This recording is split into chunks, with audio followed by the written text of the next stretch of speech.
स्वागत है। विश्व में इसके योगदान की सराहना करने के लिए प्राचीन भारत को समझने के महत्व का उल्लेख करें। चलिए बात करते हैं एंशिएंट इंडिया के बारे में। प्राचीन भारतीय की इतिहास को हम 5 भाग में समझेंगे। नंबर 1 सिंधु घाटी सभ्यता, नंबर 2 वैदिक काल और प्राचीन हिंदू धर्म, नंबर 3 मौर्य और गुप्त साम्राज्य, नंबर 4 बौद्ध धर्म और जैन धर्म, नंबर 5 मुगल साम्राज्य। पहले बात करते हैं सिंधु घाटी सभ्यता के बारे में। इंडस सभ्यता भारतीय इतिहास की सबसे प्राचीन और महत्वपूर्ण सभ्यताओं में से एक है। इसकी स्थापना प्राचीन सिंधु घाटी क्षेत्र में हुई थी, जो अब पाकिस्तान और भारत के पश्चिमी हिस्से में स्थित है। इंडस सभ्यता का समयावधि लगभग 3300 ईसा पूर्व से 1300 ईसा पूर्व तक था। इंडस सभ्यता के बारे में सबसे पहला खोज रंगमोहन ने 1921 में की थी और उसके बाद से हमें इस सभ्यता के बारे में कई महत्वपूर्ण जानकारियां मिली हैं। इंडस सभ्यता के संकेत चिन्हों के बारे में अध्ययन करते समय हमने उनकी भाषा को अभी तक नहीं समझा है, इसलिए हम उनके जीवन और संस्कृति के बारे में सटीक जानकारी प्राप्त करने में कुछ कठिनाइयों का सामना कर रहे हैं। अध्याय 2 मोहेंजोदड़ो और हड़प्पा। इंडस सभ्यता के प्रमुख नगर मोहेंजोदड़ो और हड़प्पा थे। मोहेंजोदड़ो सिंधु घाटी क्षेत्र का सबसे बड़ा नगर था और यहाँ के खुदाई से हमें इस सभ्यता की भौतिक संरचना और नगर नियोजन की महत्वपूर्ण जानकारियाँ मिली हैं। हड़प्पा भी एक महत्वपूर्ण नगर था और यह इंडस सभ्यता के अद्वितीय संगठन की प्रतीति देता है। अध्याय 3 सामाजिक संरचना, नृविकेतन और व्यापार। इंडस सभ्यता की सामाजिक संरचना बहुत विविध थी। यहाँ पर विशेष रूप से ब्राह्मण, क्षत्रिय, वैश्य और शूद्र जातियों की उपस्थिति होती थी। अब बात करते हैं वैदिक काल और प्राचीन हिंदू धर्म के बारे में। वैदिक काल और प्रारंभिक हिंदू धर्म का अध्ययन करने से पहले हमें समय के संदर्भ में एक छोटी सी जानकारी प्राप्त करनी चाहिए। वैदिक काल भारतीय इतिहास का एक महत्वपूर्ण भाग है, जिसमें वेदों की रचना और प्रारंभिक हिंदू धर्म के मूल सिद्धांतों का विकास हुआ। चलिए हम इसके विभिन्न पहलुओं को देखते हैं। वैदिक काल का परिचय।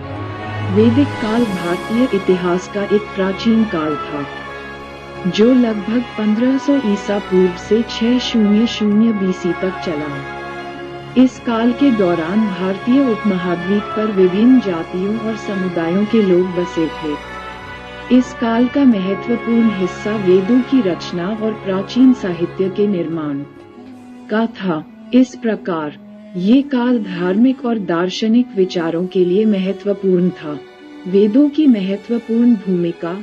वेदों का महत्वपूर्ण स्थान है वैदिक काल में हिंदू धर्म के विकास में। 4 प्रमुख वेद हैं: ऋग्वेद, यजुर्वेद, सामवेद और अथर्ववेद। ऋग्वेद सबसे प्राचीन और प्रमुख है और इसमें मंत्रों का संग्रहण है जो धार्मिक और दार्शनिक विचारों को व्यक्त करते हैं। ये मंत्र देवताओं की प्रशंसा और यज्ञों के आयोजन के बारे में हैं। प्रारंभिक हिंदू धर्म के मूल सिद्धांत। प्रारंभिक हिंदू धर्म के मूल सिद्धांत वेदों के मंत्रों से प्राप्त होते हैं। यहाँ कुछ महत्वपूर्ण सिद्धांत हैं। धर्म यह व्यक्ति के कर्म और आचरण के आधार पर उनकी जीवन में सही मार्ग की ओर दिखाता है।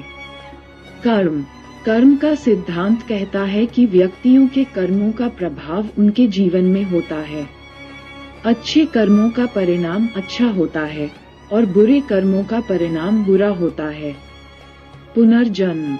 हिंदू धर्म में माना जाता है कि आत्मा अनवरत जन्मों और मृत्युओं के चक्र में आती है जिसे पुनर्जन्म कहा जाता है। जाति व्यवस्था का उदय और सामाजिक प्रभाव वैदिक काल में। अब बात करते हैं मौर्य और गुप्त साम्राज्य बारे में। इतिहास के इस महत्वपूर्ण प्रवृत्ति में हम आपको मौर्य साम्राज्य और गुप्त साम्राज्य के सुनहरे दौर की यात्रा पर लेकर जाते हैं। हम चर्चा करेंगे कि कैसे चंद्रगुप्त मौर्य और अशोक ग्रेट के नेतृत्व में मौर्य साम्राज्य का उदय हुआ और उनकी महत्वपूर्ण उपलब्धियों को। फिर हम गुप्त साम्राज्य के समय कला, विज्ञान और साहित्य के फूलने की खोज करेंगे, जिसे भारत की स्वर्णिम आयु कहा जाता है। साथ ही हम ये देखेंगे कि कैसे दशमलव संख्या प्रणाली, शून्य का अवधारणा और आर्यभट्ट और कालिदास के काम जैसे महत्वपूर्ण योगदानों ने भारतीय समृद्धि में योगदान किया। मौर्य साम्राज्य। चंद्रगुप्त मौर्य का उदय। मौर्य साम्राज्य की शुरुआत चंद्रगुप्त मौर्य द्वारा हुई थी, जिन्होंने भारतीय इतिहास की पहली महान साम्राज्य की नींव रखी। चंद्रगुप्त मौर्य ने नंद साम्राज्य के शासक धननंद को हराकर 322 BC में पाटलिपुत्र में स्वाधीनता प्राप्त की। उन्होंने एक बलशाली सेना का नेतृत्व किया और अपने साम्राज्य की भौतिक सीमा बढ़ाई। मौर्य साम्राज्य। अशोक ग्रेट का युग। मौर्य साम्राज्य के दूसरे सम्राट अशोक ग्रेट ने भारतीय इतिहास के इस युग को अपने धार्मिक और सामाजिक प्रयासों से यादगार बनाया। अशोक ग्रेट ने कोना के युद्ध के बाद विश्वास लिया कि शांति और धर्म से ही समृद्धि हो सकती है। उन्होंने धर्म अशोक के नाम से एक नैतिक तथा धार्मिक संकेत तय किया और इसे सारे साम्राज्य में प्रसारित किया। मौर्य साम्राज्य। उपलब्धियां। मौर्य साम्राज्य के समय भारतीय समृद्धि के कई महत्वपूर्ण क्षेत्रों में उन्नति हुई। राजमार्गों का निर्माण। चंद्रगुप्त मौर्य ने भारतीय। अब बात करते हैं हमारी third point, Buddhism and Jainism के बारे में। भारतीय सभ्यता और दर्शन के रूप में बौद्ध और जैन धर्मों का महत्वपूर्ण स्थान है। इन दोनों धर्मों के संस्थापकों और सिद्धांतों के माध्यम से हम देखेंगे कि कैसे सिद्धार्थ गौतम, जिन्हें बुद्ध के रूप में जाना जाता है, ने अपने उपदेशों के माध्यम से भारत और उसके बाहर बौद्ध धर्म का प्रसार किया और उनके उपदेशों का अद्भुत प्रभाव दिखाया। हम ये भी देखेंगे कि बौद्ध धर्म में अहिंसा, दया और 4 आर्य सत्यों के सिद्धांत क्या हैं। फिर हम जैन धर्म के संस्थापक महावीर के जीवन और इस प्राचीन धर्म के मूल सिद्धांतों की खोज करेंगे। आखिर में हम देखेंगे कि बौद्ध और जैन धर्मों का भारतीय संस्कृति और दर्शन पर कैसा प्रभाव पड़ा। बौद्ध धर्म। सिद्धार्थ गौतम और उनके उपदेश। बौद्ध धर्म का आरंभ सिद्धार्थ गौतम के जीवन से हुआ। सिद्धार्थ गौतम को बुद्ध के नाम से भी जाना जाता है, जिन्होंने अपने जीवन के अंत में बोधि प्राप्त की और अन्यों को मोक्ष की मार्गदर्शन किया। सिद्धार्थ का जन्म लुम्बिनी नामक स्थान पर हुआ था। वे नेपाल के शाक्य गोत्र में पैदा हुए और जीवन के कई चरणों में वे संन्यास लेने के बाद बौद्ध उपदेश की खोज में निकले।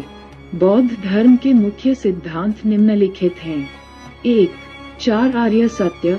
बुद्ध ने दुख के 4 आर्य सत्यों की घोषणा की, जिनमें जन्म, जरा, दुख और मृत्यु शामिल हैं। 2. आस्तिक संज्ञा। बुद्ध ने ये प्रस्तावित किया कि मोक्ष के लिए अष्टांगिक मार्ग का पालन करना आवश्यक है, जिसमें सम्यक ध्यान, सम्यक संकल्प और सम्यक कर्म का महत्वपूर्ण स्थान है। बौद्ध धर्म, अहिंसा और करुणा के सिद्धांत। बौद्ध धर्म के महत्वपूर्ण सिद्धांत नीति।